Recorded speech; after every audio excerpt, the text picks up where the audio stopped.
बिस्मिल्लाहिर्रहमानिर्रहीम। अस्सलाम वालेकुम। आज मैं आपको एक सहाबी का एक वाक़या सुनाती हूँ। एक सहाबी हुज़ूर सल्लल्लाहु अलैहि वसल्लम की खिदमत में हाज़िर हुए और भूख और परेशानी की हालत में इत्तला दी। हुज़ूर सल्लल्लाहु अलैहि वसल्लम ने अपने घरों में आदमी भेजा, कहीं कुछ ना मिला तो हुज़ूर सल्लल्लाहु अलैहि वसल्लम ने सहाबा रज़ियल्लाहु ताला अन्हो से फरमाया कि कोई शख्स है जो इनकी एक रात की मेहमानी कबूल करे। एक अंसारी सहाबी रज़ियल्लाहु ताला अन्हु ने अर्ज़ किया, या रसूल अल्लाह, मैं मेहमानी कबूल करूँगा। इनको घर ले गए और बीवी से फरमाया कि ये हुज़ूर सल्लल्लाहु अलैहि वसल्लम के मेहमान हैं, जो इकराम कर सके इसमें कसर ना करना और कोई चीज़ छुपा कर ना रखना।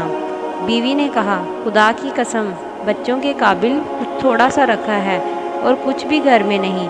सहाबी रज़ियल्लाहु ताला अन्हु ने फरमाया कि बच्चों को बहला कर सुला दो और जब वो सो जाएं तो खाना लेकर मेहमान के सामने बैठ जाएंगे और तू चिराग के दुरुस्त करने के बहाने से उठकर इसको बजा देना। चुनाचे बीवी ने ऐसा ही किया और दोनों मियाँ बीवी और बच्चों ने फाका से रात गुजारी, जिस पर यह आयत नाजिल हुई, यूसिरूना अला अनफुसिहिम, जिसका तर्जुमा यूँ है, और तरजीह देते हैं अपनी जानों पर अगरचे उन पर फाका ही हो। इस किस्म के मुतअद्दिद वाक़यात हैं जो सहाबा रज़ियल्लाहु ताला अन्हु के साथ पेश आए। जज़ाकल्लाह।